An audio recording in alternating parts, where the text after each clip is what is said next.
West Aussies love to travel with their four-legged best friends, and there's no doubt that every dog lover considers their furry pal as part of the family. Finding a dog that matches your lifestyle and personality is so important. I certainly got that right with my best buddy Stan.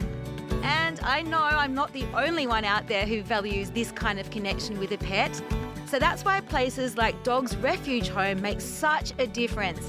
With an amazing 87-year history, Dogs Refuge Home is located just minutes away from the city centre, and from the moment you walk in, you'll be greeted by some of the cutest office employees in history. This pro-life shelter has been rescuing, rehabilitating and rehoming dogs since 1935 and save over 1,500 dogs each year. Linda, you do an amazing job here with all your volunteering. What's it like? Volunteering here is amazing. We come in and we walk the dogs. All the dogs are in a concrete kennel all day, so to be able to get out and get some fresh air, some human interaction is really rewarding.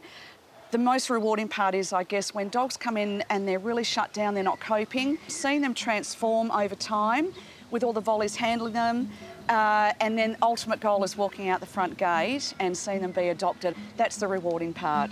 Oh, it's a beautiful job. So on my way in, I saw the statue of Coco. Can you tell me a little bit about that? Yes, beautiful Coco. So when he passed away, Nelson wanted to get donations in his memory, and we were able to raise $42,000, which is a massive achievement. Wow. So that statue? Yeah, statue of Coco. Oh, yes, beautiful. Yeah.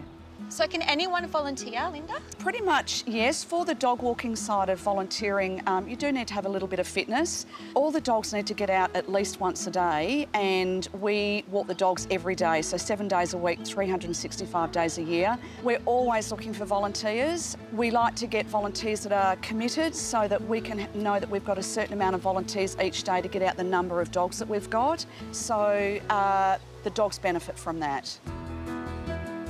Now, tell me all about Missy. So Missy is a 1.5-year-old Staffy Kelpie cross. She actually gave birth to 12 puppies 5 weeks ago. Oh my goodness. And she was actually surrendered to us by a Good Samaritan who actually rescued her from people that were neglecting her and just pumping her out for puppies. When we get a mum in that's already had the puppies, it's a lot harder to try and find foster homes for people to take on that. 'Cause obviously, it's not a place for mum and pups to be. And so when you're choosing a foster family, what's the criteria? Usually the trainers will assess the dog and then we interview foster carers and ask them questions about their life, their environment and things like that. We do want people that are home more often than not, just to obviously care for the dog. So Mel, how does that differ between fostering and straight-out adoption? The idea with adoption is we want the dog to fit the people's lifestyles. With fostering, I think it's the type of person that's kind of just happy to help out where they can because it's not a bigger commitment, I guess. So most of our lovely foster carers are pretty much happy to take anything they can. What actually surprises me is the amount of people that put us in their will, as in give us everything. That's really sweet. What a beautiful thing to do at the end of your life. So what would you say to someone if they were on the cusp of, if they're thinking, oh, maybe I could, maybe I couldn't, you know, what would you say? I'd say give it a go. Give us a call and we'll try and work it out. You know, there's so many different types of dogs that need fostering, and if that's what you can do, we'll take literally anything, like as much help as we can get. Do you have dogs at home? Yes, actually, I've got 2 that I got both from here. It's just the most rewarding feeling and learning about them and just giving them what they need instead of just, you know, buying a puppy and expecting it to be a certain way. It's giving a dog a second chance at life.